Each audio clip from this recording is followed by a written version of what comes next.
Captain Sarah Chen kept her head down as she walked through the bustling cargo terminal at Forward Operating Base Kandahar. The other pilots barely acknowledged her presence, just another face in the sea of military aviation personnel moving supplies across Afghanistan's dangerous skies. To them, she was simply the quiet cargo pilot who flew the C-130 Hercules transports, hauling everything from medical supplies to MREs to remote outposts scattered across the unforgiving Afghan landscape. What they didn't know was that Sarah carried secrets heavier than any cargo she'd ever transported. At 32, Sarah had been flying cargo runs for 3 years, maintaining the same routine day after day. She'd wake before dawn, conduct her pre-flight checks with methodical precision, brief her crew on weather conditions and potential threats, then take to the skies. Her flights were textbook perfect. No unnecessary risks, no heroics, just efficient delivery of essential supplies to troops who depended on her punctuality and reliability. Before we jump back in, tell us where you're tuning in from. And if this story touches you, make sure you're subscribed, because tomorrow I've saved something extra special for you. Her fellow pilots respected her competence but found her distant, almost cold. During briefings, she spoke only when necessary, her responses clipped and professional. In the mess hall, she sat alone, methodically eating her meals while reviewing flight plans or maintenance reports. When others shared stories of their combat experiences or discussed their families back home, Sarah remained silent, her dark eyes focused on something only she could see. The other aviators had their theories about her reserve. Some thought she was just naturally antisocial. Others speculated she was dealing with personal problems, maybe a divorce or family issues. A few of the more cynical pilots whispered that she was simply another glory seeker who'd gotten stuck in the unglamorous world of cargo transport instead of the fighter jets she'd probably dreamed of flying. They were all wrong. Sarah's silence wasn't born of antisocial tendencies or disappointment. It was the careful, deliberate quiet of someone who had learned that words could be as dangerous as bullets, that revealing too much about yourself could get people killed. Every aspect of her controlled demeanor, from her measured speech to her precise movements, was the result of training that had nothing to do with aviation and everything to do with survival in the world's most dangerous places. Her quarters were as Spartan as her personality appeared to be. A narrow bunk with military-issued sheets, a small desk where she kept her flight manuals and navigation charts, and a single locker containing her uniforms and personal effects. To any casual observer, it looked like the room of someone who lived entirely in the present, with no past worth remembering and no future worth planning for. But hidden beneath a false bottom in her locker, wrapped in moisture-proof fabric, was a single photograph. It showed a younger Sarah, her face painted with camouflage, wearing desert fatigues and cradling a rifle that most people would recognize as a sniper's weapon. In the photo, she was smiling, a rare expression that transformed her entire face, making her look like a completely different person from the reserved cargo pilot her colleagues knew. The photo had been taken 6 years earlier, during her final deployment with the 2nd Marine Expeditionary Force. She'd been Staff Sergeant Sarah Chen, then one of the Corps' most skilled marksmen and a member of an elite scout sniper team. Her official record showed 47 confirmed kills, but the real number was higher. Some missions required a level of discretion that meant certain statistics never made it into official reports. Sarah had been what her instructors called a natural, someone who possessed the rare combination of patience, physical control, and mental discipline required for precision shooting at extreme distances. She could remain motionless for hours, her breathing so controlled it barely fogged the scope lens, her heartbeat so steady it never disrupted her aim. When she pulled the trigger, the target went down. It was that simple, and that final. But being a sniper required more than just marksmanship. It demanded the ability to observe without being observed, to move through hostile territory like a ghost, to gather intelligence while remaining completely invisible to the enemy. Sarah had excelled at all of it, earning commendations from her commanding officers and the absolute trust of the Marines whose lives depended on her ability to eliminate threats before they could strike. Her transition from Marine sniper to air force cargo pilot had been as deliberate as everything else she did. After 8 years in the Corps, including 4 deployments to Iraq and Afghanistan, she'd reached a crossroads. She could continue down the path of special operations, accepting increasingly dangerous assignments that would eventually lead to a career-ending injury or worse. Or she could use her GI Bill benefits to earn her pilot's license and find a way to continue serving that didn't involve looking at human beings through a rifle scope. The choice had been easy, even if the adjustment hadn't been. Learning to fly cargo planes was a different kind of precision work, less about eliminating threats and more about navigating around them, less about taking lives and more about preserving them by getting essential supplies to the right place at the right time. Sarah told herself she was content with her new role. The work was important, if unglamorous. She was still serving her country, still making a difference in the fight against terrorism. The fact that her fellow pilots saw her as just another cargo jockey suited her perfectly. Anonymity had always been her greatest asset, but as she prepared for what would seem like just another routine supply run, Sarah had no idea that her carefully constructed new identity was about to be shattered by circumstances beyond her control. The morning briefing was supposed to be routine. Sarah sat in the back row of the operations center, her flight suit crisp, and her notepad ready as Major Williams outlined the day's missions. The large screen at the front of the room displayed a map of Afghanistan, with red dots marking the locations of various forward operating bases and outposts that needed resupply. "Chun, you're taking the milk run today," Major Williams announced, using the pilot's slang for the safest, most straightforward cargo routes. "FOB, Shank needs medical supplies, ammunition, and food. Standard load. Standard route. Should be about as exciting as watching paint dry." Sarah nodded, making notes about payload weights and fuel requirements. FOB Shank was indeed a milk run, a well-established base in Logar province with good defensive positions and reliable air defense systems. The flight path avoided most of the known insurgent strongholds, and the weather forecast called for clear skies with minimal wind. It was the kind of mission that newer pilots cut their teeth on, the kind that veterans like Sarah could fly in their sleep. "One addition to your crew today," Major Williams continued. "We've got a journalist embedded with us for the week. Some guy from National Geographic writing about military logistics. He specifically requested to fly with one of our cargo pilots to get a first-hand look at supply operations." Sarah's jaw tightened almost imperceptibly. She'd dealt with embedded journalists before during her Marine days, and they were always a complication. They asked questions, wanted explanations for everything, and had a tendency to get in the way during critical moments. But orders were orders, and she'd learned long ago that arguing with superior officers was rarely productive.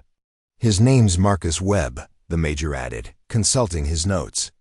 "Former military himself, so he should know enough to stay out of your way. He'll be riding in the cargo compartment with your loadmaster." After the briefing, Sarah made her way to the flight line where her aircraft waited. The C-130 Hercules was a workhorse of military aviation, ugly, loud, and reliable. Sarah had grown to appreciate its straightforward functionality. Unlike the sleek fighter jets that drew all the attention, the Hercules was built for getting the job done without fanfare. She conducted her pre-flight inspection with the same methodical precision she brought to everything else. Every rivet, every control surface, every piece of equipment was checked and double-checked. Her crew co-pilot Lieutenant Martinez, Flight Engineer Sergeant Thompson, and Loadmaster Staff Sergeant Jackson had learned to match her exacting standards. They worked together like a well-oiled machine, each knowing their role and executing it flawlessly. The journalist appeared as they were finishing the external inspection. Marcus Webb was in his 40s, with graying hair and the kind of weathered face that spoke of years spent in difficult places. He wore military-style clothing and carried a professional camera along with a notebook. "Captain Chen?" He extended a hand. "Marcus Webb, thanks for letting me tag along today."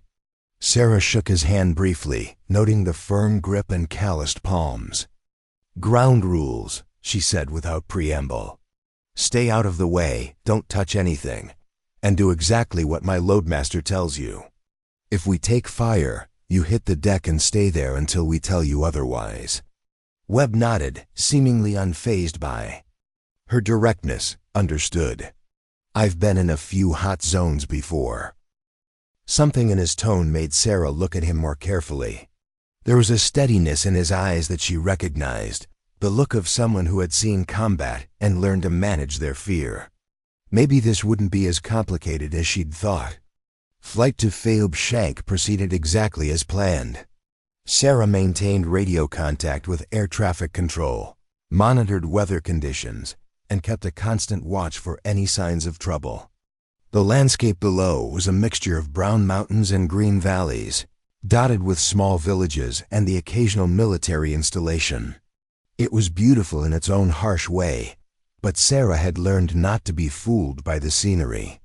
This was a place where danger could appear without warning, where the peaceful-looking village might harbor insurgents with surface-to-air missiles. Lieutenant Martinez, her co-pilot, handled the routine communications, while Sarah focused on navigation and threat assessment. Despite her reputation for being antisocial, she developed a good working relationship with her regular crew. They understood her need for precision and professionalism, and they'd learned to interpret her subtle signals and brief communications. FOB. "Shank coming up on the horizon," Martinez reported. "Should have us on the ground in 15 minutes. Sarah keyed her radio to contact the base's air traffic control. "Shank Tower, this is Cargo 77, requesting permission to land with priority supplies." "Cargo 77, you are cleared for approach. Wind is calm, no reported enemy activity in the area. Welcome to sunny Afghanistan." The landing was textbook perfect. Sarah brought the massive aircraft down with barely a bump, demonstrating the kind of precision that had earned her a reputation as one of the unit's best pilots. As they taxied to the unloading area, she could see the ground crew already moving into position with forklifts and cargo dollies. "Nice landing," Webb commented from the cargo compartment. "You make it look easy." Sarah didn't respond, but she felt a slight satisfaction at the compliment. Professional pride was something she'd never been able to completely suppress. Even in her new role as a cargo pilot, the unloading process was efficient and routine. Pallets of medical supplies, boxes of ammunition, and cases of MREs were quickly transferred from the aircraft to waiting trucks. Sarah supervised the operation while her crew conducted post-flight checks and prepared for the return journey. Everything was going according to plan. In 30 minutes, they'd be airborne again, heading back to Kandahar with an empty cargo hold and another successful mission in the books. Sarah had no way of knowing that this routine supply run was about to become anything but routine. The first indication that something was wrong came as Sarah was reviewing the return flight plan with Lieutenant Martinez. A series of sharp cracks echoed across the base, followed immediately by the distinctive whistle of incoming mortar rounds. The sounds were unmistakable to anyone who had spent time in a combat zone. Fob Shank was under attack. "Incoming!" Someone shouted, and the orderly process of unloading cargo immediately transformed into controlled chaos. Ground crews dove for cover behind concrete barriers while soldiers emerged from buildings, weapons in hand, scanning the perimeter for threats. Sarah's training kicked in instantly. Her first priority was protecting her aircraft. A damaged C-130 would strand them at the base and deprive other outposts of critical supplies. "Martinez, get everyone away from the plane," she ordered. "Thompson, kill the engines and secure." All systems. The mortar rounds were landing closer now, sending up geysers of dirt and debris. Sarah could hear the sharp bark of automatic weapons as the base's defensive positions returned fire. Through the dust and smoke, she caught glimpses of muzzle flashes from the ridgeline about 800 meters to the north. "This is more than just a probe," Staff Sergeant Jackson reported as he herded the ground crew toward a reinforced bunker. "They're hitting us with everything they've got." Sarah's mind automatically began analyzing the tactical situation. The attackers had chosen their position well. The ridgeline provided excellent concealment and multiple escape routes. The base's defensive positions were oriented primarily toward the main access road, leaving the northern approach less heavily defended. It was a classic insurgent tactic: hit hard and fast, then disappear before the Americans could bring their superior firepower to bear. Marcus Webb appeared at her elbow, his camera forgotten as he crouched beside her behind a concrete barrier. "How bad is it?" he asked. "Bad enough," Sarah replied, watching as another mortar round impacted near the base's communications tower. "They're trying to disable our ability to call for air support." A new sound joined the cacophony, the distinctive crack of a high-powered rifle. Sarah's blood ran cold as she recognized the unmistakable report of a sniper's weapon. Somewhere in those hills, an enemy marksman was targeting specific individuals rather than just laying down suppressive fire. "Sniper!" she called out, just as a soldier running between positions suddenly stumbled and fell.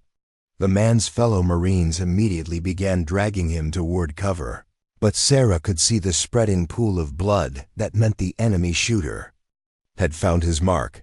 The base's defensive coordinator, a young captain named Morrison, appeared beside their position. His face was grim as he spoke into his radio. "We've got at least one sniper on the northern ridge, maybe more. Distance is approximately 800 meters, and he's got a clear field of fire on most of our positions." Sarah found herself studying the ridgeline with professional interest. Even without binoculars, she could identify the likely shooting positions, areas where the terrain provided both concealment and good sight lines to the base. Her old training was reasserting itself, overlaying her cargo pilot's perspective with the tactical knowledge she'd spent years developing. "Can your people suppress him?" she asked Morrison. The captain shook his head. "Our snipers are both down with the flu. We've got some good marksmen, but at that distance, in this terrain," he gestured helplessly at the complex ridgeline, "we're shooting blind." Another rifle crack echoed across the base, followed by the sound of a round striking the concrete barrier just inches from where they crouched. Sarah felt the familiar tingle of adrenaline that came with being hunted by a skilled adversary.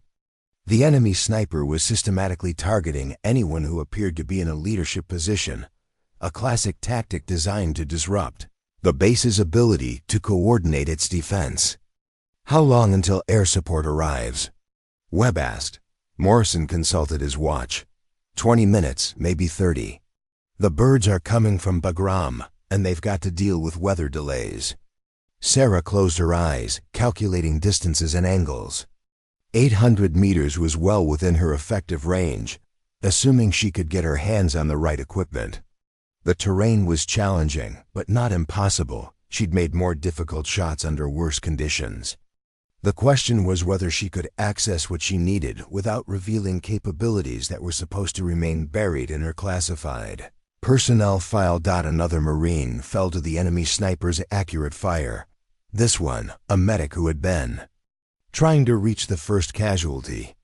The sniper was skilled, patient, and clearly had excellent equipment.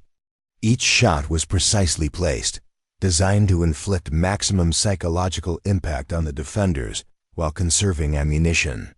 "Captain Morrison," Sarah said carefully, "what kind of precision weapons do you have available?" Morrison looked surprised by the question. "We've got a couple of M24 sniper rifles in the armory, but like I said, our designated marksmen are—" "I know," Sarah interrupted, "but what about someone with different qualifications?" The captain's eyes narrowed as he studied her face. "What are you suggesting?" Sarah made a decision that would change everything. "I'm suggesting that maybe your cargo pilot isn't just a cargo pilot." For a moment, Morrison didn't seem to understand. Then his eyes widened as the implications sank in. "Are you telling me you're qualified on precision weapons?" "I'm telling you I can make that shot," Sarah replied quietly. "But I need to know, are you willing to let me try?" The sound of another incoming mortar round punctuated her question, and Morrison's radio crackled with reports of more casualties. The base was running out of time and options. "What do you need?" Morrison asked. Sarah felt the familiar calm settling over her, the same focused tranquility that had carried her through dozens of successful missions as a Marine sniper. "Get me one of those M24s, a spotter scope, and someone who can call wind." Her carefully constructed identity as just another cargo pilot was about to come to an end. Captain Morrison didn't waste time with questions. The situation was deteriorating rapidly, and conventional solutions weren't working. If this mysterious cargo pilot claimed she could neutralize the enemy sniper, he was willing to give her the chance. "Jackson!" He called to a nearby sergeant. "Get to the armory and bring back one of the M24s. Full kit scope, bipod, everything." While they waited, Sarah found herself automatically falling back into the mindset that had once defined her life. She studied the ridgeline with the clinical detachment of a professional killer, identifying potential shooting positions and calculating environmental factors. The wind was variable but manageable, probably 8 to 12 miles per hour from the northwest. The afternoon sun would be at her back, giving her a slight advantage in terms of visibility while potentially creating glare for her target. Marcus Webb watched her with growing fascination. The reserved cargo pilot he'd been introduced to was transforming before his eyes. Her posture had changed. She stood straighter, moved with more purpose. Most tellingly, her eyes had taken on a different quality, scanning the terrain with the systematic precision of someone who had spent years learning to read landscapes for tactical advantage. "You're not just a pilot, are you?" Webb asked quietly. Sarah glanced at him, weighing her words carefully. "I used to be a lot of things." The sergeant returned with the rifle case, and Sarah's hands moved over the weapon with practiced familiarity. The M24 sniper weapon system was similar to the rifle she'd used during her Marine service, a bolt-action precision instrument designed for accuracy at extreme distances.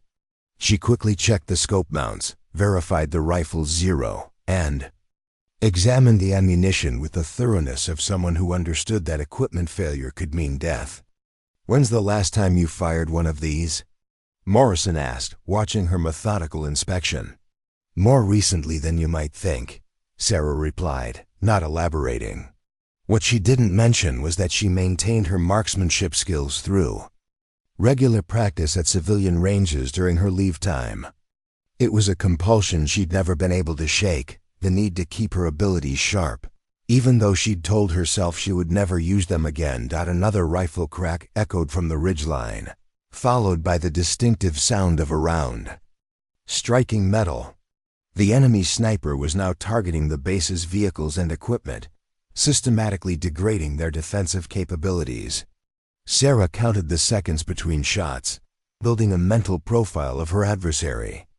The timing was consistent, about 45 seconds between shots, suggesting a methodical operator who was taking time to identify high-value targets. "I need a spotter," Sarah said, slinging the rifle across her shoulder.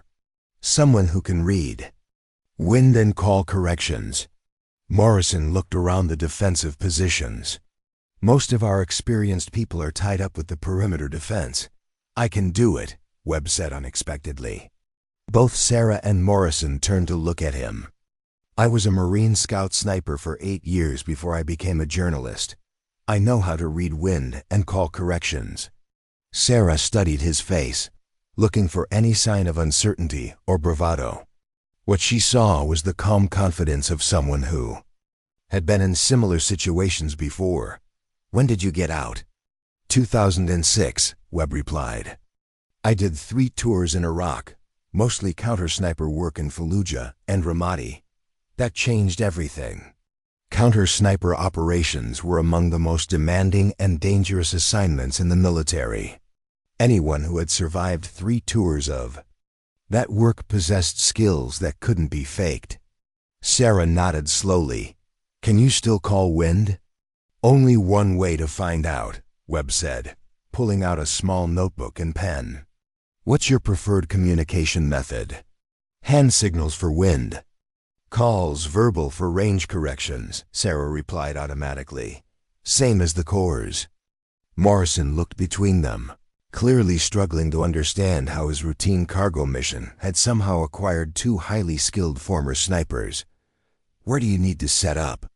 Sarah had already identified the optimal position, a defensive tower on the northern edge of the base that would provide both elevation and a clear field of fire to the ridgeline. The observation post up there, she said, pointing to the structure. It's got good sight lines and decent cover. That position's been taking fire, Morrison warned. The enemy sniper's been targeting it specifically. Good, Sarah said grimly. That means he considers it a threat. We'll use that. The journey to the observation post required careful movement between defensive positions, timing their advances to avoid the enemy sniper's field of fire. Sarah found herself falling into the familiar rhythm of tactical movement: observe, plan, execute, repeat. Each dash between cover points was calculated to minimize exposure while maintaining momentum toward their objective. Webb moved with the same practiced efficiency, confirming Sarah's assessment of his background. He carried himself like someone who had spent years learning to be invisible, to move through dangerous territory without attracting attention. His camera was stowed away now, replaced by the notebook and rangefinder that would help him fulfill his role as spotter. Preparing and narrating the story took us a lot of time, so if you are enjoying it, subscribe to our channel. It means a lot to us. Now back to the story.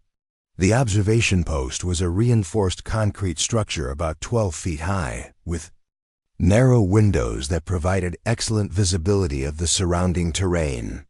The previous occupants had left behind several spent cartridge cases and a small pool of blood, evidence that the enemy sniper had already claimed victims in this.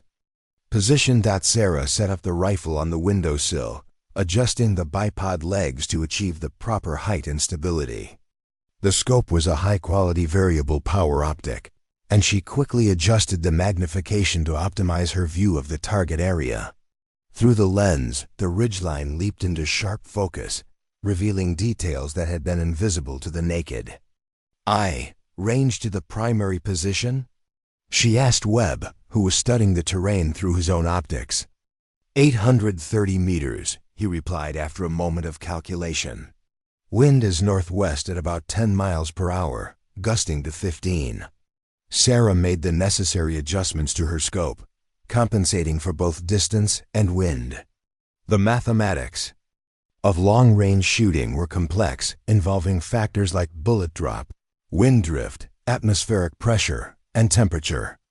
But the calculations had become second nature during her years as a Marine sniper, and her fingers moved over the scope adjustments with practiced precision.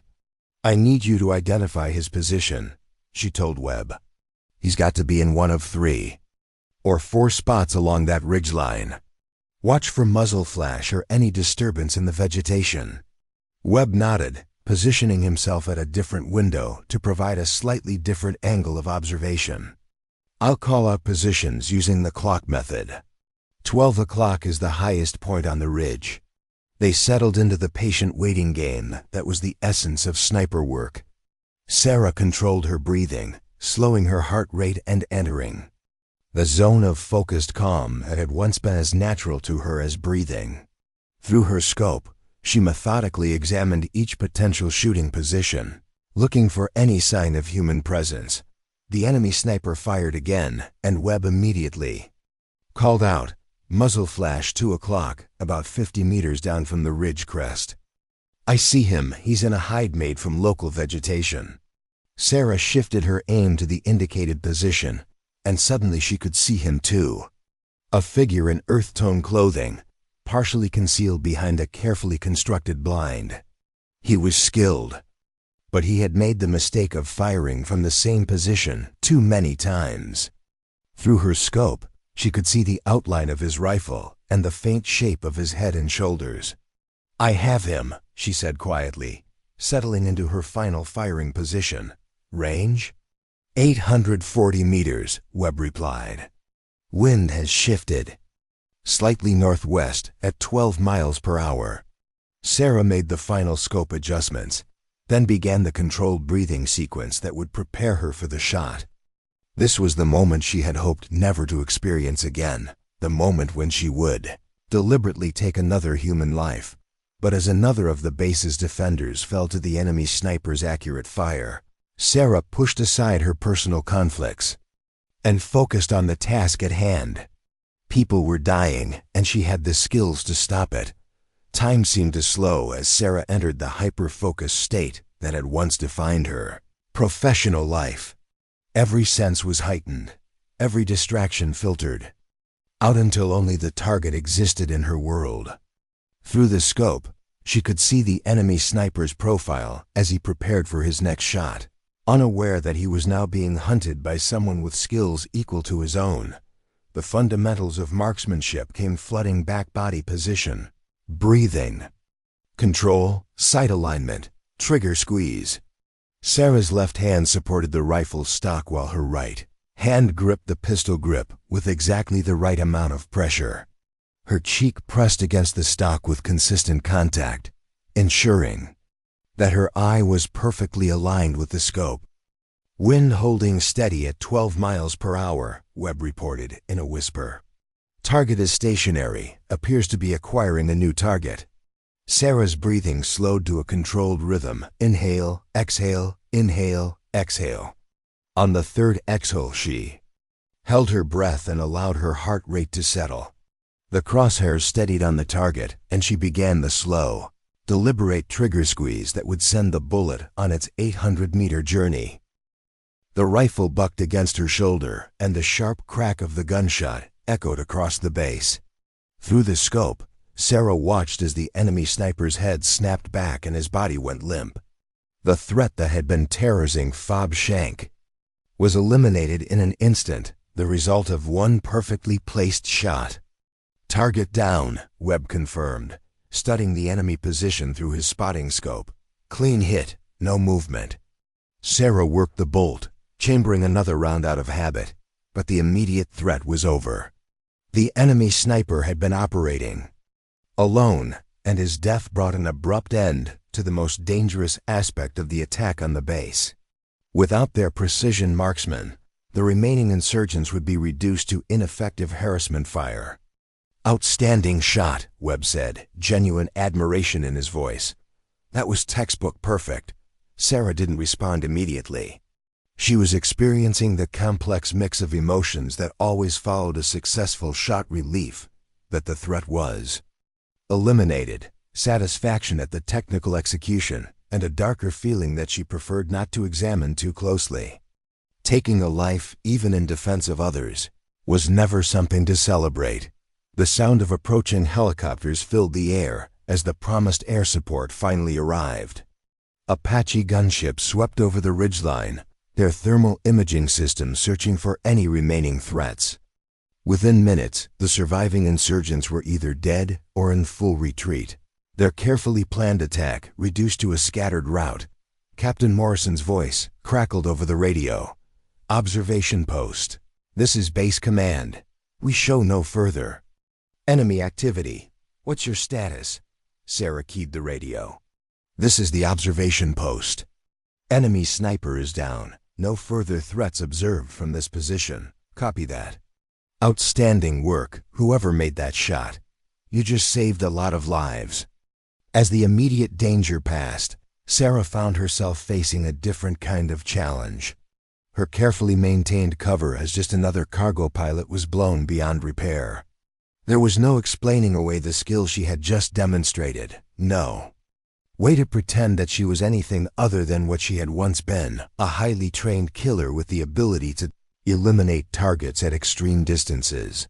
Webb was studying her with the keen interest of someone who had just witnessed something extraordinary. "That was an incredible shot," he said. 800+ meters, variable wind, elevated position. Most people couldn't make that shot with unlimited time and perfect conditions. "It was just a shot," Sarah replied, but even as she said it, she knew how hollow the words sounded. There was no such thing as just a shot at that distance under those conditions. What she had accomplished required years of training, natural talent, and the kind of experience that came only from repeated exposure to life-and-death situations. "How many tours did you do as a sniper?" Webb asked. Sarah hesitated before answering. The truth was going to come out anyway. Too many people had witnessed her actions, and her service record could be verified by anyone with the proper clearance. 4, she said finally. "Iraq and Afghanistan." "Jesus," Webb breathed. "And you just gave it up to fly cargo planes?" "I gave it up to stop killing people," Sarah corrected. "The cargo flying was supposed to be a way to keep serving without having to look at human beings through a rifle scope." The irony wasn't lost on her. She had spent 3 years trying to escape her past, building a new identity as a peaceful cargo pilot, only to have that past come roaring back the moment circumstances demanded it. One shot had revealed everything she had tried to hide, stripping away the carefully constructed facade to expose the warrior beneath. "You know this changes everything," Webb said gently. "You can't go back to being just another cargo pilot after this." Sarah knew he was right. Word would spread throughout the base, then through the entire theater of operations. The story of the cargo pilot who had eliminated an enemy sniper with a single shot would become legend, told and retold with increasing embellishment. Her quiet anonymity was gone forever. "Maybe it's time to stop running from who you are," Webb suggested. "You've got skills that could save lives. Maybe the universe is telling you that you're not done with this work." Sarah didn't answer immediately. She was thinking about the Marines who would go home to their families because she had taken one shot, about the lives that would be saved because she had been willing to embrace the darkness she had tried so hard to escape.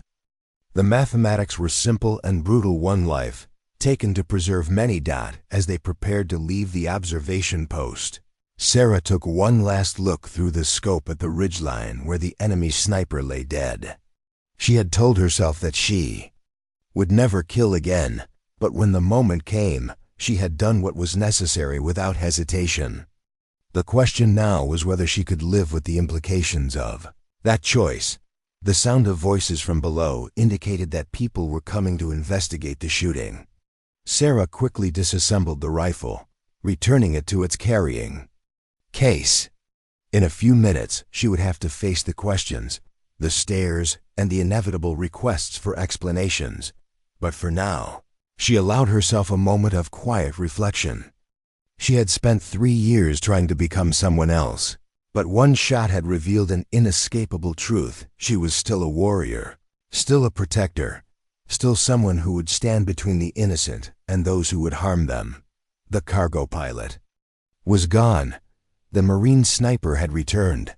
The walk back to the main base was unlike anything Sarah had experienced in her 3 years as a cargo pilot. Word of her incredible shot had spread with the speed that only military gossip could achieve. Soldiers who had never spoken to her before now watched her with a mixture of awe and curiosity. Some nodded respectfully as she passed, while others simply stared, trying to reconcile the quiet woman they thought they knew with the skilled warrior she had revealed herself to be. Captain Morrison met them at the bottom of the observation post, his expression a complex mixture of gratitude and bewilderment. "Captain Chen," he said formally, "I need to debrief you on what just happened here." Sarah nodded, having expected this moment. Military protocol demanded a full accounting of any weapons discharge, especially one that had resulted in a fatality. But she knew this debriefing would be different from the routine paperwork that usually followed such incidents. "Before we do the official version," Morrison continued, "I need to know what I'm dealing with. That shot you made, that wasn't luck, and it wasn't beginner's luck. That was the work of someone with serious training and experience."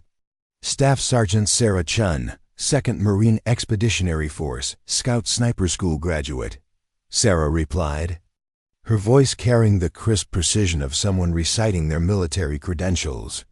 4 combat deployments, 47 confirmed kills. Morrison's eyes widened. Even in the world of military special operations, those numbers commanded respect. 47 confirmed kills? "And you're flying cargo planes?" "I was flying cargo planes," Sarah corrected. "I'm not sure what I'm doing now." Marcus Webb had been quietly documenting the scene, but now he stepped forward. "Captain Morrison, I think you need to know something else. I'm not just a journalist. I'm former Marine reconnaissance, and I've never seen shooting like that. What she did up there, that was world-class marksmanship under combat conditions." The captain looked between them, clearly struggling to process the dramatic shift in his understanding of the situation. "So my routine cargo mission just happened to include 2 elite former Marines?" "Sometimes the universe has a sense of humor," Webb replied. "Or maybe it just takes care of the people who need taking care of." As they made their way to the command post for the formal debriefing, Sarah found herself reflecting on the events of the past hour. The familiar weight of the rifle in her hands, the controlled breathing, the moment of perfect stillness before the shot, it had all felt as natural as breathing. 3 years of flying cargo planes hadn't dulled her skills or diminished her instincts. If anything, the forced break from combat had sharpened her focus and steadied her nerves. The debriefing itself was thorough but straightforward. Sarah provided a detailed account of her actions, from the moment she identified the enemy sniper's position to the final shot that eliminated the threat. Morrison asked technical questions about range, wind conditions, and equipment building. The official record that would eventually make its way up the chain of command. "One more thing," Morrison said as they concluded the formal questioning. "I'm going to have to report this to higher headquarters. A cargo pilot with your background and capabilities, that's the kind of thing that gets attention at the division level." Sarah had expected this as well. The military was always looking for ways to maximize the effectiveness of its personnel, and her demonstrated skills would not go unnoticed. "I understand, sir. There's going to be interest in reassigning you," Morrison continued.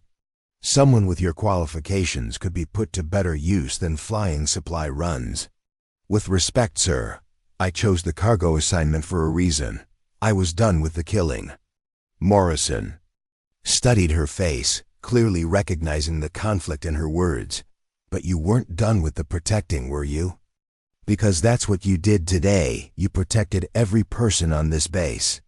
Sarah didn't have an immediate answer to that observation. She had indeed been protecting people, using her skills to preserve life rather than simply take it. But the end result was the same. Another human being was dead by her hand. Another name that would join the long list of those she had killed in service to her country. As they left the command post, Webb fell into step beside her. "You know, I've been thinking about what you said up there. About giving up killing to stop looking at human beings through a rifle scope. What about it? Maybe you were looking at it wrong. Maybe it's not about the killing, maybe it's about the protecting. Every shot you took as a Marine, every life you ended, it was to protect other lives. That's not the same thing as being a killer." Sarah considered his words as they walked toward her aircraft. The C-130 sat on the tarmac like a patient beast, waiting to carry her back to the relative safety of Kandahar. But something had changed during the past few hours.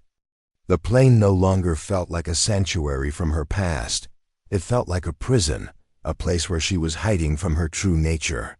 "The cargo flying," she said slowly, "it was supposed to be a way to keep serving without having to make those kinds of choices.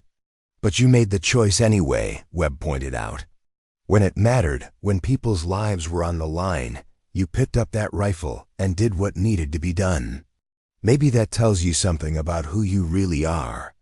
Sarah's crew was waiting by the aircraft, their faces reflecting the same mixture of awe and confusion that she had seen throughout the base. Lieutenant Martinez approached her with obvious uncertainty. "Captain, is it true what they're saying about you being a sniper?" "It's true," Sarah replied simply. "Damn," Sergeant Thompson muttered. "All this time we thought you were just really good at flying." "I am really good at flying," Sarah said, managing a small smile. "I'm just good at other things too." As her crew prepared the aircraft for the return flight to Kandahar, Sarah found herself at a crossroads. She could try to minimize what had happened, downplay her actions, and hope that the attention would fade. Or she could accept that her carefully constructed new identity was gone and decide what to do next. The choice, she realized, had already been made the moment she picked up that rifle. The question now was whether she would embrace the path that choice had opened or continue trying to run from who she really was. One thing was certain: she was no longer just a cargo pilot. The shot that had saved Phoebe Shank had revealed a truth that could not be hidden. Sarah Chen was a warrior, and warriors had a duty to protect those who could not protect themselves. The flight back to Kandahar would give her time to think about what that meant for her future. The flight back to Kandahar Air Base was the longest of Sarah's career, though it lasted the same 90 minutes as always. The familiar drone of the C-130's engines provided a backdrop to her churning thoughts as she wrestled with the implications of what had happened at Phoebe Shank. Lieutenant Martinez handled most of the routine communications, sensing that his pilot needed time to process the dramatic events of the day. Marcus Webb had remained unusually quiet during the pre-flight preparations, but now, as they cruised at 23,000 feet over the Afghan landscape, he made his way forward to the cockpit. "Mind if we talk?" he asked, settling into the jump seat behind Sarah's position. "Depends on whether you're talking as a journalist or as a former Marine," Sarah replied without taking her eyes off the instruments. "Former Marine," Webb said immediately. "What happened back there? That stays between us unless you decide otherwise. But I think you need to hear some things from someone who's been where you are." Sarah finally turned to look at him. "And where is that exactly?" "Trying to run from what you're good at because you're afraid of what it makes you," Webb replied. "I went through the same thing when I got out. Spent 2 years telling myself I was done with violence, done with war, done with being the kind of person who could end another human being's life from 1,000 yards away. What changed?" Webb was quiet for a moment, staring out at the brown landscape below. "I realized I was lying to myself. The skills I had, the training, the experience, they weren't curses to be ashamed of. They were tools that could be used to protect people who couldn't protect themselves. When I became a journalist, I started covering conflicts around the world, places where bad people were doing terrible things to innocent civilians." "And you went back to being a sniper?" "No," Webb said. "I became something different. I used my military experience to get access to places other journalists couldn't go, to tell stories that needed to be told. I found a way to serve that didn't require killing, but didn't waste the skills I'd spent years developing." Sarah considered his words as she monitored their approach to Kandahar airspace. "You think I should go back to being a sniper?" "I think you should stop pretending you're not one," Webb replied. "Today proved that you can't just turn off that part of yourself. When the moment came, you didn't hesitate. You did what needed to be done because that's who you are at your core, a protector." The radio crackled with air traffic control instructions, temporarily interrupting their conversation. As Sarah acknowledged the vectors and prepared for landing, she found herself thinking about Webb's observation. He was right about one thing: she hadn't hesitated when the moment came. Despite 3 years of trying to suppress her combat instincts, they had emerged with perfect clarity when lives were at stake. "The thing is," Sarah said as they began their descent, "I joined the Air Force to get away from all that. I wanted to serve without having to kill." "But you're not just serving," Webb pointed out. "You're hiding. There's a difference between choosing a peaceful path and running away from who you are." The landing at Kandahar was routine, but Sarah could sense that word of the day's events had preceded them. Ground crew members watched with obvious curiosity as she taxied to the parking area, and she could see small groups of personnel gathered near the operations building, clearly discussing something significant. As they shut down the engines and began post-flight procedures, Staff Sergeant Jackson approached with an expression of barely contained excitement. "Captain, you need to see this," he said, handing her a message form. "This came in about 20 minutes ago." Sarah scanned the official communication, her expression growing increasingly serious. The message was from Brigadier General Patricia Morrison, commanding officer of the 455th Air Expeditionary Wing. Sarah was ordered to report to the general's office at her earliest convenience for what the message diplomatically described as a personnel consultation. "Earliest convenience in military speak means right now," Martinez observed, reading over her shoulder. "Yeah, I figured that out," Sarah replied grimly. She had known this moment would come, but she had hoped for more time to prepare her explanation. Webb gathered his equipment and notebook. "For what it's worth, I think you did the right thing today. Sometimes being a good person means being willing to do hard things." As Sarah made her way across the base toward the wing headquarters, she found herself the subject of intense scrutiny from everyone she passed. The story of her actions at Phobe Shank had clearly spread throughout the installation with the efficiency that only military gossip could achieve. Some of the attention was admiring, some was curious, but all of it was uncomfortable for someone who had spent 3 years trying to blend into the background. The headquarters building was a modern structure that housed the senior leadership responsible for air operations throughout southern Afghanistan. Sarah had been there before for routine briefings and administrative matters, but never for anything that could potentially affect her career and future assignments. General Morrison's aide, a sharp young captain, escorted Sarah to the general's office with the kind of crisp efficiency that suggested this meeting had been given high priority. "The general will see you now, Captain Chen," he announced, opening the door to reveal a spacious office decorated with the flags and insignia of the units under the general's command. Brigadier General Patricia Morrison was a compact woman in her late 40s whose gray-streaked hair and steady gaze spoke of decades of military service. She had risen through the ranks as a fighter pilot before transitioning to command positions, and her reputation for straight talk and decisive action was well known throughout the theater. "Captain Chen," the general said, gesturing for Sarah to take a seat across from her desk. "I've been getting some very interesting reports about your activities today." "Yes, ma'am," Sarah replied, maintaining the formal posture that military protocol demanded. General Morrison opened a file folder and began reading from what was obviously the official report of the day's events. "According to Captain Morrison at FOB Shank, no relation, by the way, you successfully engaged and eliminated an enemy sniper at a range of 840 meters using an M24 sniper weapon system. Single shot, combat conditions, variable wind." "That's correct, ma'am." The general looked up from the report. "Captain, I've been in the military for 26 years, and I can count on one hand the number of people I've met who could make that shot under those conditions.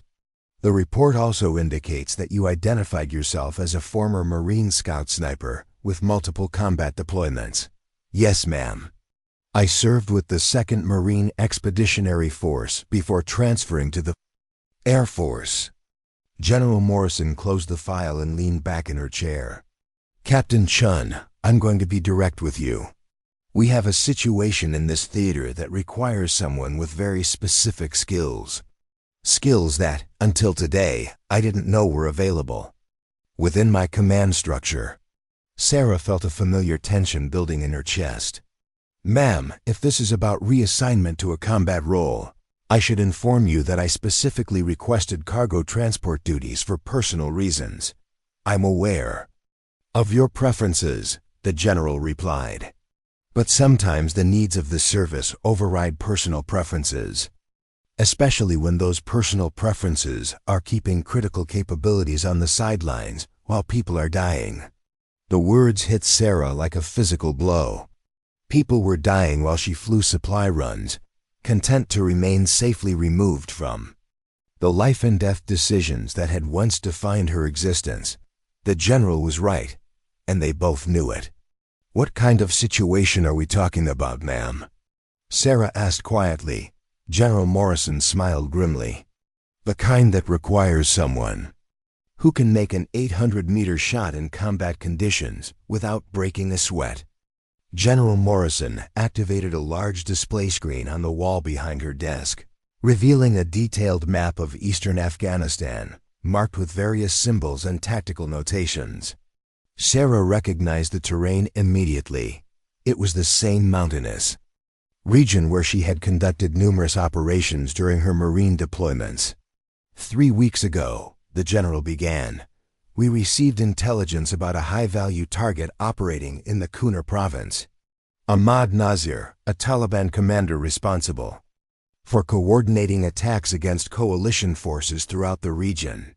He's been directly linked to at least 12 IED attacks that have killed 37 coalition personnel. Sarah studied the map, automatically analyzing the terrain for potential shooting positions and escape routes. The mountains of Kunar were notoriously difficult, steep, rocky, with countless caves and hidden valleys that provided perfect concealment for insurgent forces. We've had multiple opportunities to eliminate Nazir, the general continued, but he's extremely cautious. He never stays in one place for more than a few hours, travels with minimal security, and has an uncanny ability to detect surveillance assets. Traditional airstrikes are too blunt an instrument, too much risk of civilian casualties in the populated areas where he operates. And conventional sniper teams? Sarah asked, though she suspected she knew the answer. We've tried twice.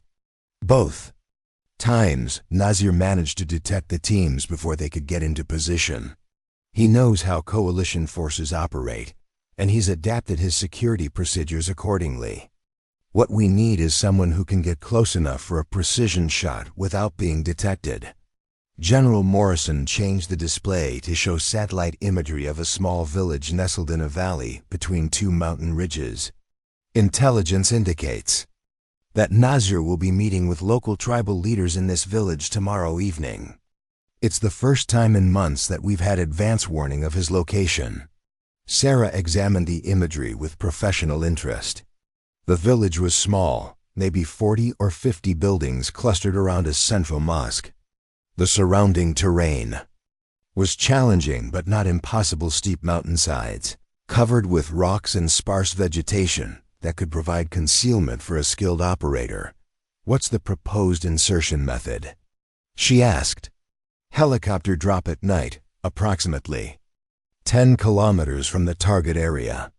You would have to cover the distance on foot, establish a hide site, and wait for the target to appear. Extraction would be by the same method once the mission is complete. Sarah was quiet for a long moment, studying the terrain and thinking through the tactical challenges. It was exactly the kind of mission she had conducted dozens of times as a Marine high-risk, high-reward operations that required perfect execution under extreme pressure. Ma'am, she said finally, I need to be clear about something. I left the Marines specifically because I was tired of killing people. I joined the Air Force to find a way to serve that didn't require me to end human lives. General Morrison nodded understanding. I respect that, Captain, but I need you to consider something else. Ahmad Nazir isn't just another insurgent. He's directly responsible for the deaths of dozens of our people, and intelligence suggests He's planning something big, possibly a coordinated attack on multiple bases simultaneously. How many lives would be saved if we could eliminate him before that happens? The mathematics were stark and unavoidable. One life taken to prevent dozens, or possibly hundreds of deaths. It was the same calculation Sarah had made countless times during her Marine service, but she had hoped those days were behind her. There's something else, the general continued. We've tried to handle this through normal channels, but Nazir has proven too elusive for conventional approaches. You demonstrated today that you still possess capabilities that are extremely rare. Are you willing to let good people die because you're uncomfortable using those capabilities? Sarah felt the familiar weight of responsibility settling on her shoulders. She had joined the military to protect people, to serve something larger than herself. The cargo flights had been a way to continue that service while avoiding the moral complexity of taking human life. But circumstances had conspired to put her back in the position she had tried so hard to escape. If I agree to this, she said slowly, it's a one-time thing. I'm not returning to the sniper role permanently. Understood, General Morrison replied. This is about eliminating a specific threat, not changing your career trajectory. Sarah studied the satellite imagery again, automatically identifying potential approach routes and shooting positions. Despite her reservations about returning to lethal operations, she couldn't deny the tactical appeal of the mission. It was a complex problem that would require all of her skills and experience to solve successfully. What kind of support would be available? She asked. Full intelligence package, including real-time updates on target movement.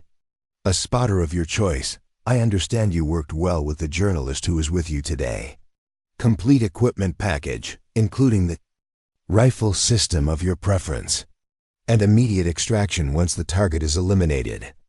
General Morrison paused before adding, Captain, I want you to know that this request is coming from the highest levels. Ahmad Nazir has been designated a priority target by Special Operations Command. The fact that we have someone with your capabilities available in theater is being seen as a significant opportunity.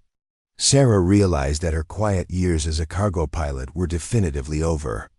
Word of her actions at Phobe Shank had clearly traveled up the chain of command, and her unique combination of skills had made her too valuable to ignore. The military had invested too much in her training to allow those capabilities to remain unused when they could make a strategic difference. I need time to think about this, she said. I can give you until tomorrow morning, the general replied. The mission window is narrow, and we need to begin preparations immediately if you agree to participate. As Sarah left the general's office, she found herself facing the most difficult decision of her military career. She had spent 3 years trying to escape her past as a killer, but circumstances had conspired to pull her back into that world.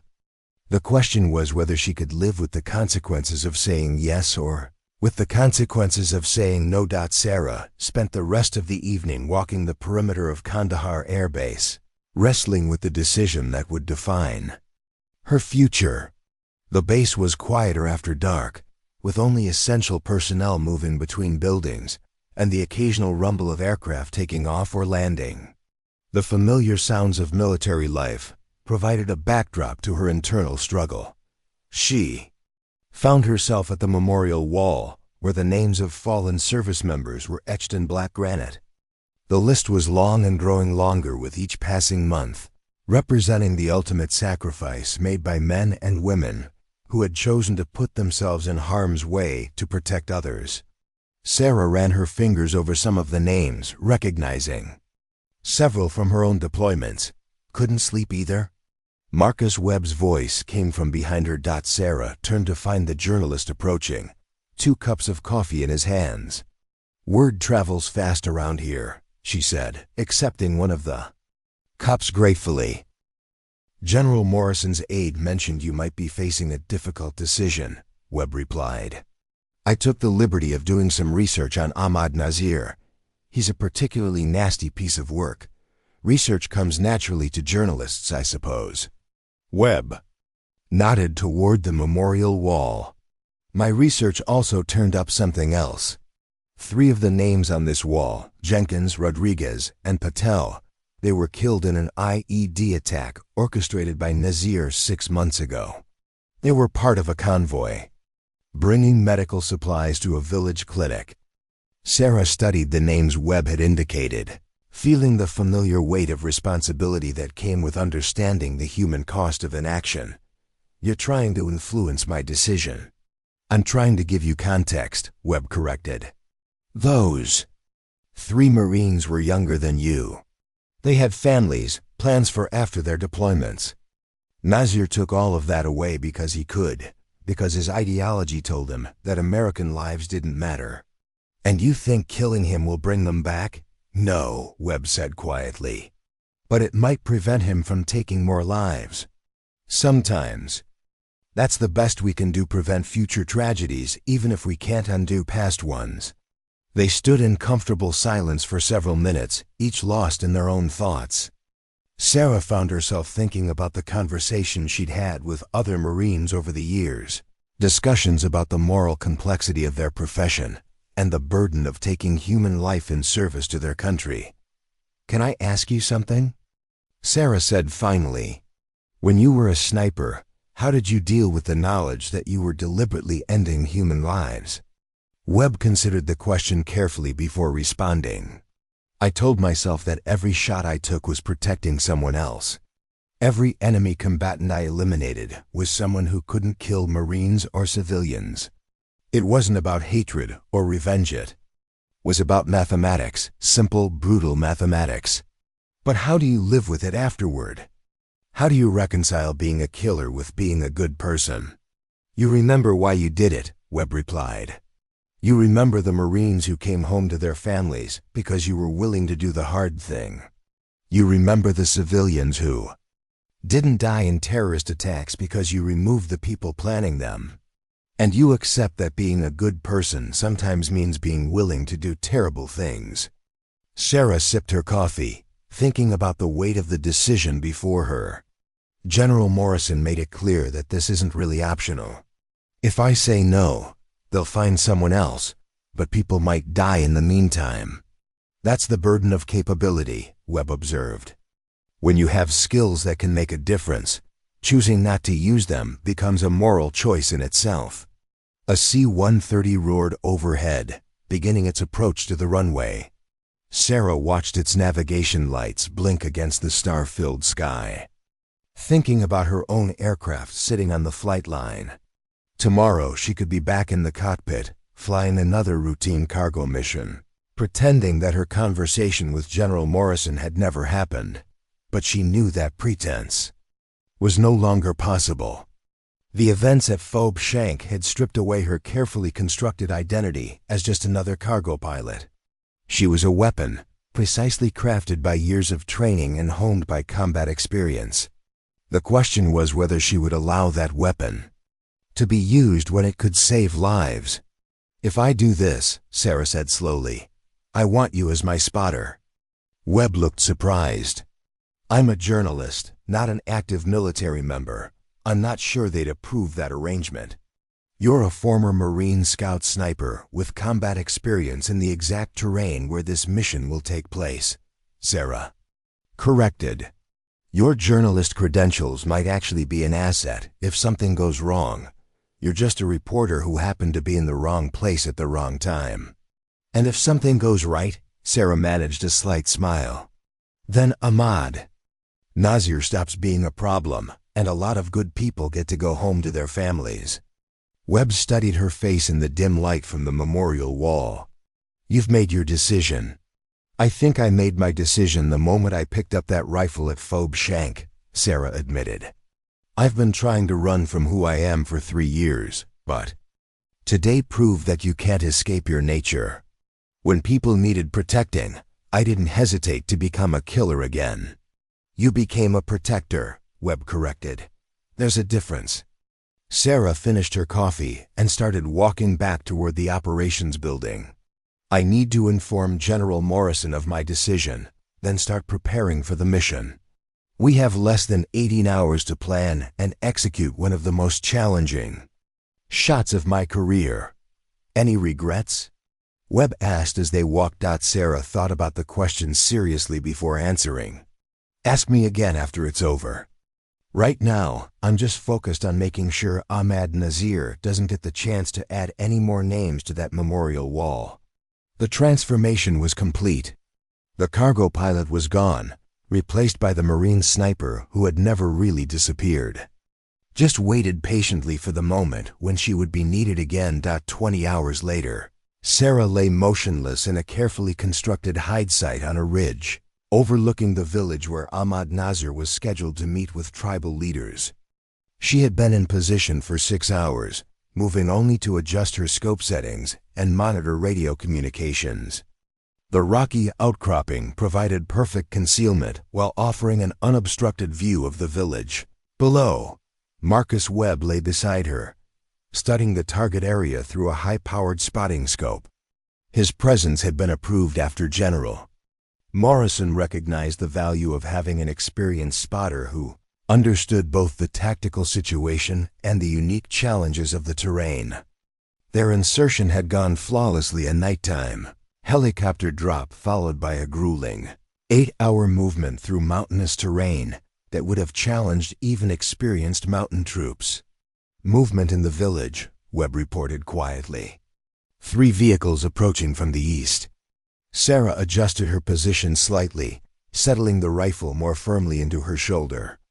The weapon was a specialized variant of the M24 system, equipped with a suppressor and advanced optics optimized for long-range precision shooting. The range to the village was just over 900 meters, a challenging shot, but well within her capabilities. Wind is holding steady at 8 miles per hour from the northwest, Webb continued. Temperature is dropping as the sun goes down, which will affect bullet trajectory. Sarah made the necessary adjustments to her scope, compensating for the environmental factors that could mean the difference between success and failure. The mathematics of extreme long-range shooting were complex, but she had performed these calculations thousands of times during her Marine service. Her hands moved over the scope adjustments with practiced precision. Through her rifle scope, she could see figures moving in the village square. The intelligence package had included detailed photographs of Ahmad Nazir, and Sarah studied each person carefully, looking for the distinctive features that would identify her target. The Taliban commander was known for his caution. He rarely exposed himself for more than a few seconds at a time. There, Webb said suddenly, exiting the middle vehicle. Gray beard, dark clothing, moving toward the mosque. Sarah shifted her aim and immediately identified her target. Ahmad Nazir was exactly as described in his intelligence file, a tall, lean man in his 50s with a distinctive gray beard and the confident bearing of someone accustomed to command. He moved with the careful awareness of someone who knew. He was being hunted, scanning his surroundings constantly. Range 920 meters, Webb reported. Target is moving toward the mosque entrance. You'll have a window of about 10 seconds when he stops to speak with the guards. Sarah controlled her breathing, entering the zone of perfect calm that had carried her through dozens of successful missions.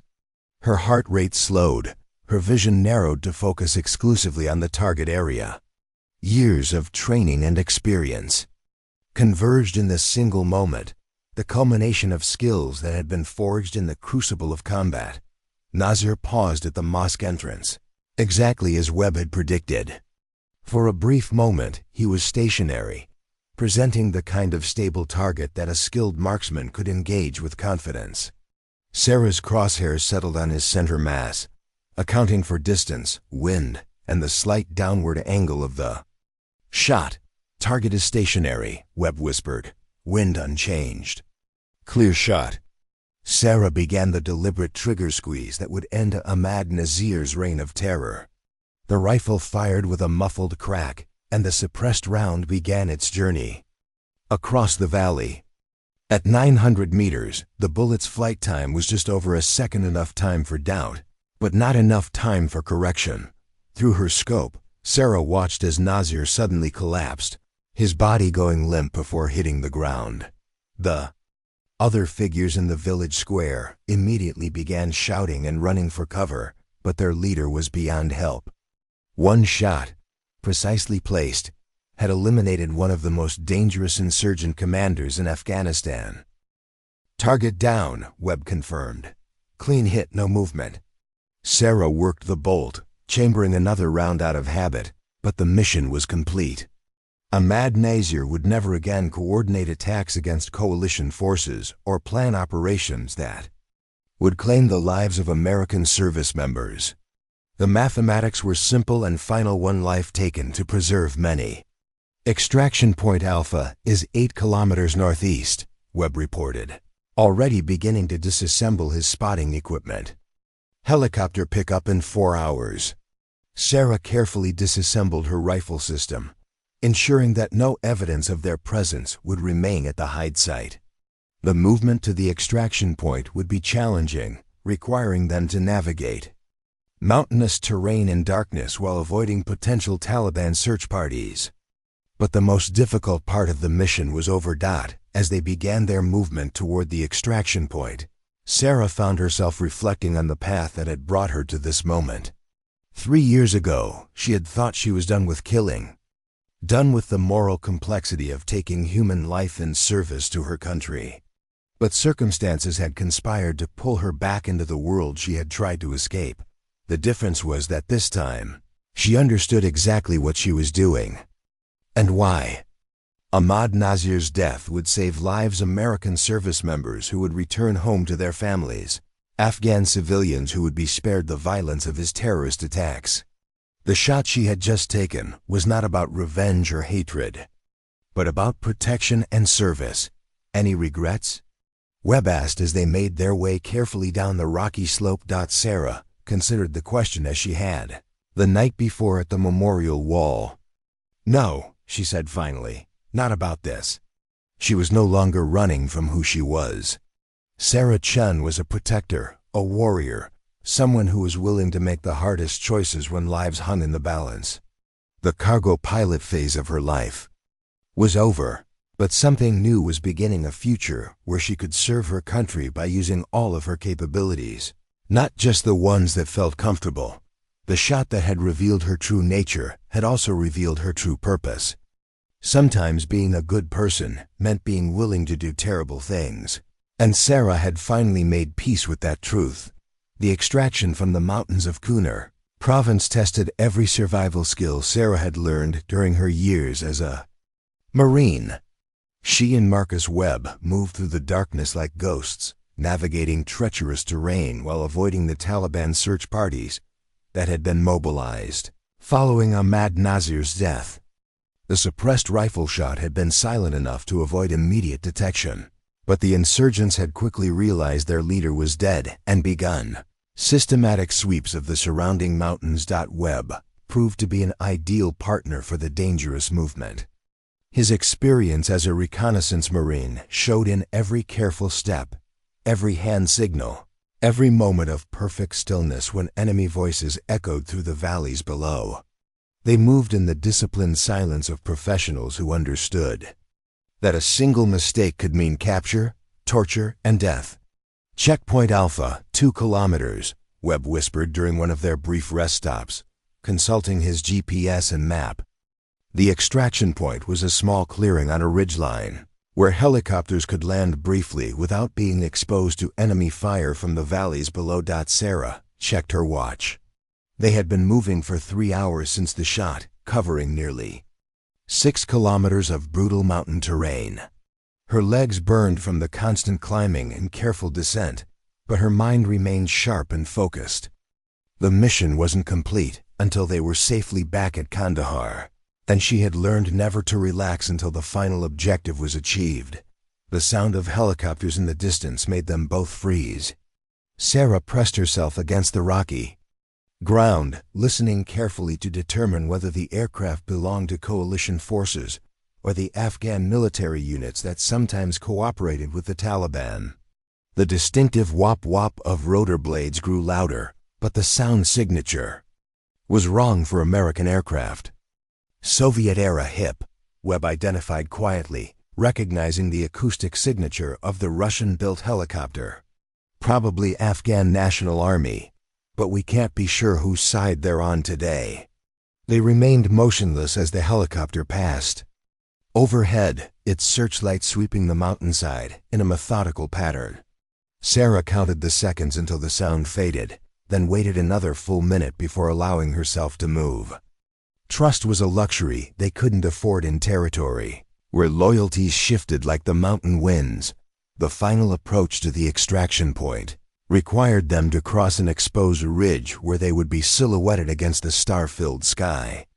Sarah studied the terrain carefully, identifying the safest route and timing their movement to minimize exposure. Years of combat experience had taught her that the most dangerous moments often came when safety seemed within reach. They made the crossing in a low crawl, moving inch by inch across the rocky ground. Sarah's rifle case scraped quietly against the stones, but the sound was masked by the wind that howled constantly through the mountain passes. Every shadow could conceal an enemy fighter. Every rock formation could hide a sniper's nest. The extraction point was empty when they arrived, exactly as planned. Sarah and Webb took up defensive positions on opposite sides of the landing zone, watching for any signs of enemy activity while monitoring their radios for updates from the incoming helicopters. The silence was profound, just the wind and their own controlled breathing as they waited for salvation. "Falcon 2-7, this is Eagle Base," the radio crackled. "We have you on approach. Landing zone appears clear." Sarah keyed her radio. "Eagle Base, this is Overwatch. Package is secure, landing zone is cold." The Black Hawks appeared suddenly, two dark shapes against the starry sky, flying low and fast to avoid detection. The lead aircraft settled into the clearing with practiced precision, while the second helicopter maintained an overwatch position, its door gunners scanning the surrounding terrain for threats. The extraction took less than 30 seconds. Sarah and Webb sprinted across the landing zone and threw themselves into the helicopter's cargo compartment as the aircraft lifted off immediately. The crew chief secured them with safety harnesses as the pilot banked sharply away from the mountains, beginning the high-speed flight back to friendly territory. Mission complete? The crew chief shouted over the engine noise. Sarah nodded too, exhausted to speak. The adrenaline that had sustained her through the long night was beginning to fade, leaving behind a bone-deep weariness that came from hours of extreme stress and physical exertion. But beneath the fatigue was a sense of completion, the satisfaction that came from a mission executed flawlessly under impossible conditions. Webb was documenting the extraction with his camera, but Sarah noticed that he was being careful not to photograph her face or any identifying details. Their partnership had been based on mutual respect and shared understanding of operational security. Whatever story he eventually wrote would protect her identity while honoring the significance of what they had accomplished. The flight back to Kandahar took 45 minutes, passing over terrain that looked deceptively peaceful in the pre-dawn darkness.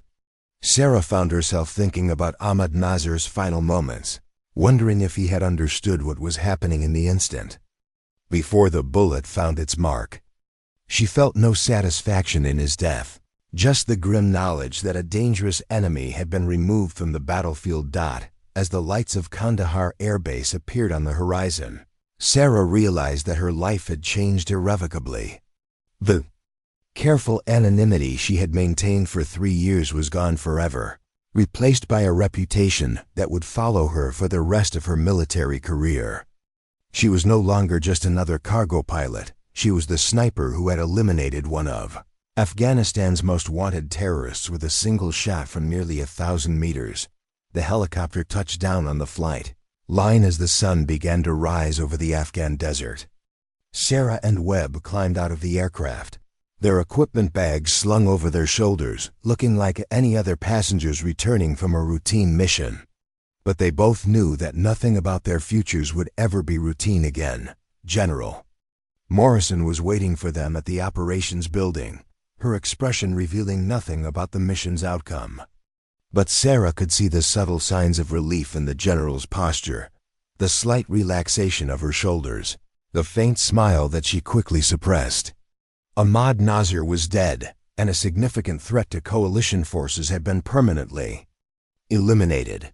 "Debriefing in 1 hour," the general said simply. "Well done." As Sarah walked toward her quarters for a shower and change of clothes, she found herself thinking about the path that had brought her to this moment. 3 years ago, she had thought she was done with killing, done with the moral complexity of taking human life in service to her country.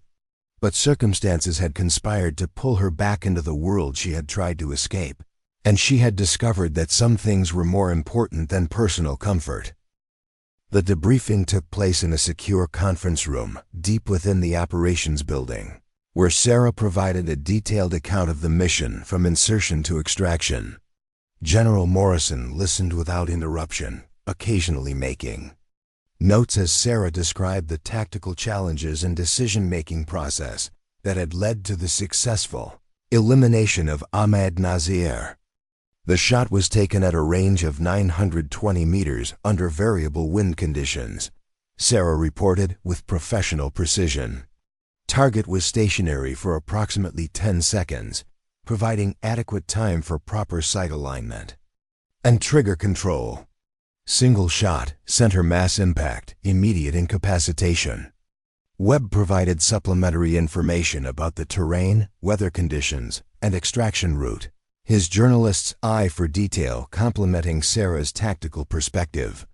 Together, they painted a complete picture of a complex operation, executed with textbook precision under extremely challenging conditions. "Intelligence confirms that Ahmad Nazir is dead," General Morrison announced when the formal debriefing was complete. "Signals intercepts indicate significant disruption within Taliban command structure in the Kunar province. Several planned operations have been canceled or postponed indefinitely." Sarah felt a sense of professional satisfaction at the confirmation of mission success, but no joy in the death itself. Taking human life was never something to celebrate, even when that life belonged to someone who had caused immense suffering and death. It was simply a tool to be used when all other options had been exhausted. "There's something else you need to know," the general continued. "Word of this operation has reached the highest levels of command. Special Operations Command has requested a detailed briefing on your capabilities and availability for future missions." Sarah had expected this development, but hearing it confirmed still sent a chill through her. The military's appetite for specialized capabilities was insatiable, and her demonstrated skills would make her a valuable asset for the kinds of high-risk operations that regular forces couldn't handle. "Ma'am, I want to be clear about my position," Sarah said carefully. "I agreed to this mission because the circumstances were exceptional and lives were at stake. I'm not looking to return to full-time special operations work." General Morrison studied her face with the penetrating gaze of someone accustomed to reading people under pressure. "Captain, I understand your reservations. But you need to understand something as well. You possess capabilities that are extremely rare and desperately needed. The question is whether you're willing to use those capabilities when they can make a strategic difference." "What exactly are you proposing, ma'am?" "A hybrid assignment. You would continue your cargo transport duties, but be available for specialized missions when your unique skills are required. Think of it as being a reserve asset for situations that require precision solutions." Sarah considered the proposal carefully. It would allow her to maintain some semblance of her preferred role, while acknowledging the reality that her cover as just another cargo pilot was permanently blown. More importantly, it would give her control over when and how her lethal skills were employed. "What kind of specialized missions?" she asked. "High-value targets that can't be engaged through conventional means, counter-sniper operations." situations where surgical precision is required to minimize civilian casualties. The kinds of problems that can only be solved by someone with your specific combination of skills and experience. Webb had been listening quietly to the conversation, but now he spoke up. "General, if I may, Captain Chun has demonstrated something that goes beyond just technical marksmanship. She has the judgment and discipline to use lethal force only when absolutely necessary. That's even rarer than the shooting skills." "Agreed," General Morrison replied. "Which is why we're not talking about reassigning you to a regular sniper unit, Captain. We're talking about creating a role that leverages your full range of capabilities while respecting your desire to serve in ways that don't require constant violence." Sarah found herself thinking about the Marines whose names were etched on the memorial wall, about the future attacks that Ahmad Nazir would never be able to plan, about the families who would welcome their loved ones home because one dangerous man was no longer a threat. The mathematics of moral choice were complex, but the results were undeniable. "I would have veto power over mission selection," she said finally. "I won't be anyone's automatic weapon. Every assignment gets evaluated on its own merits." "Agreed," the general said immediately. "You would be consulted on all potential missions, with the understanding that some situations may be too critical to allow for extended deliberation. And my cargo transport duties continue as my primary assignment, with reduced frequency to allow for training and preparation time. You'll need to maintain your specialized skills if you're going to be effective in the reserve role." Sarah realized that she was negotiating the terms of her return to a world she had tried to leave behind. But the events of the past few days had proven that she couldn't simply ignore her capabilities when lives were at stake. The question was whether she could find a way to serve that honored both her skills and her values. "I want Marcus Webb to be my designated spotter for any future missions," she said, surprising both the general and Webb himself. "He's proven he can work effectively under pressure, and his journalist credentials provide excellent operational cover." Webb looked stunned. "Sarah, I appreciate the confidence, but I'm not military anymore. I have other obligations, other stories to cover." "Think about it," Sarah replied. "How many journalists get the chance to directly impact the war they're covering? You wouldn't just be documenting history, you'd be helping to shape it." General Morrison smiled slightly. "That's an interesting proposal, Mr. Webb. Your military experience and current credentials would indeed provide excellent cover for sensitive operations. Would you be willing to consider a consulting arrangement?" Webb was quiet for a long moment, clearly weighing the implications of what was being offered. "I'd want to maintain my independence as a journalist. No military censorship of my reporting, no restrictions on what stories I choose to pursue, with the obvious understanding that operational security must be maintained," the general replied. "But otherwise, your editorial independence would be respected." Sarah watched as Webb wrestled with the decision, understanding the complex emotions he was experiencing. Like her, he was being offered a chance to return to a world he had left behind, to use skills he had thought were no longer relevant to his life. 6 months later, Sarah Chen stood on the flight deck of the USS Bataan, watching the sun set over the Mediterranean Sea. Her official assignment remained cargo transport pilot, but her unofficial role had evolved into something far more complex and significant. In the months since the Ahmad Nazir mission, she had been called upon 4 times to provide specialized solutions to problems that conventional forces couldn't handle.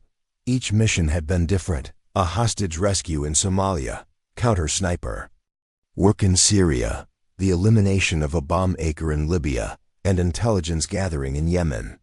But all had required the same combination of precision, judgment, and moral clarity that had defined her throughout her military career. Marcus Webb stood beside her, reviewing notes for the story he was writing about modern military operations. Their partnership had evolved into something unique in the world of special operations. team that brought together lethal capability and journalistic integrity, operational excellence, and moral accountability. Any regrets about the path we've chosen? Webb asked, echoing the question he had posed months earlier at the memorial wall in Kandahar. Sarah considered the question as she watched FFA-18 Hornets launch from the carrier's deck, their afterburners painting orange streaks across the darkening sky. No, she said finally. This feels right in a way that just flying cargo never did. Because you're using all of your capabilities? Because I'm serving without pretending to be something I'm not, Sarah corrected. For 3 years I tried to be just a cargo pilot, but I was never just anything. I was always a Marine sniper who happened to be flying cargo planes. Webb nodded understanding. The question is whether you can maintain that balance, being a warrior when necessary, while remaining human when possible. That's the challenge every professional soldier faces, Sarah replied. The trick is remembering that the violence is a tool, not an identity. We do hard things so other people don't have to. Their latest mission had been particularly challenging, the rescue of 2 aid workers, kidnapped by pirates off the coast of Somalia. The operation had required Sarah to neutralize 3 targets simultaneously while Webb provided reconnaissance and communication support. The precision required had pushed her skills to their absolute limit, but the result was 2 innocent lives saved and a pirate network permanently disrupted. The story I'm writing, Webb said, it's not just about your shooting skills.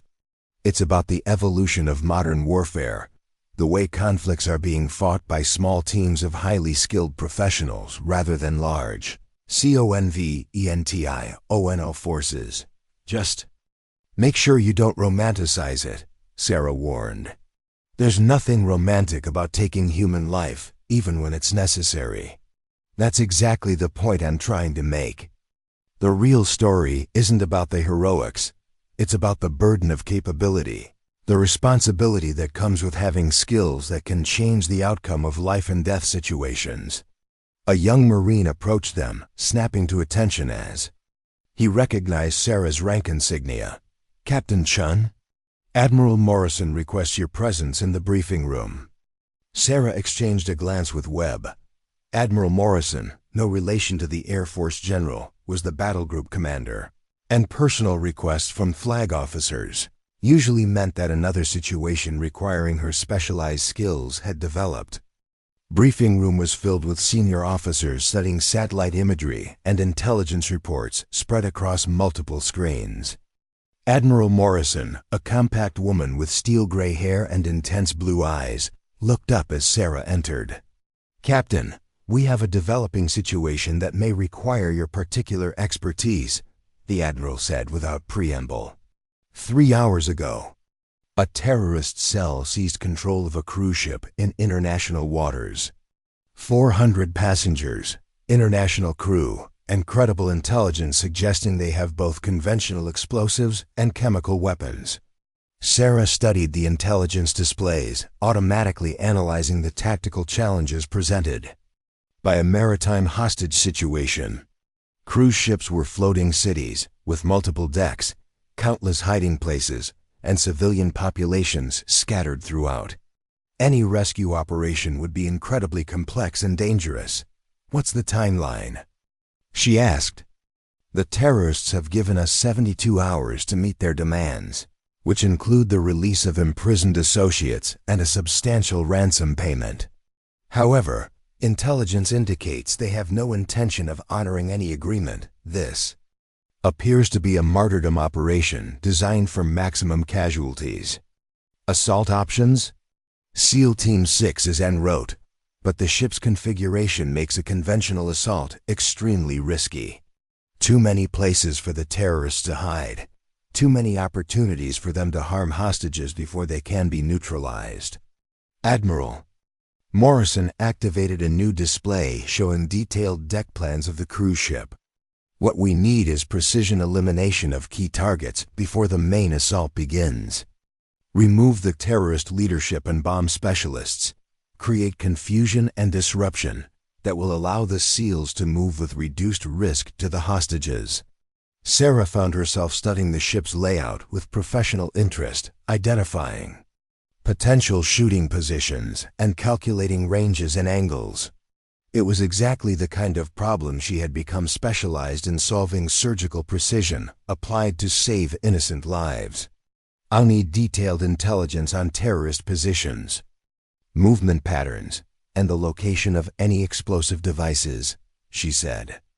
"Also, what kind of platform would be available for the shooting positions? We have a guided missile destroyer that can provide a stable firing platform at optimal range. Your spotter would have access to real-time intelligence from our surveillance assets." Webb stepped forward.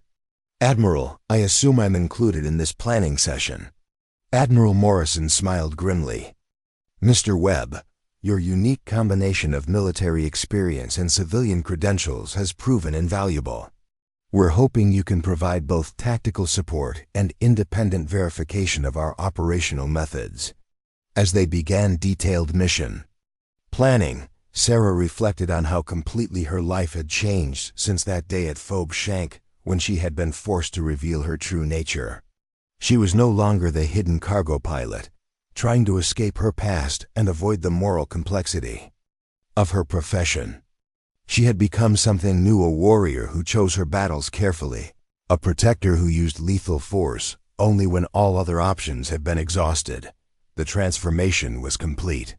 Sarah Chen had found her true calling, not as someone who simply flew cargo or simply killed enemies, but as someone who stood ready to make the hardest choices when innocent lives hung in the balance. She was a guardian in the truest sense, using her unique skills to protect those who could not protect themselves. The cruise ship crisis would be her greatest challenge yet, but she faced it with the confidence that came from finally understanding who she was meant to be. Sometimes the most important battles were fought not by armies, but by individuals, willing to carry the burden of terrible choices so that others could live in peace. The sniper was ready. Up next, you've got 2 more standout stories right on your screen. If this one hit the mark, you won't want to pass these up. Just click and check them out. And don't forget to subscribe and turn on the notification bell so you don't miss any upload from us.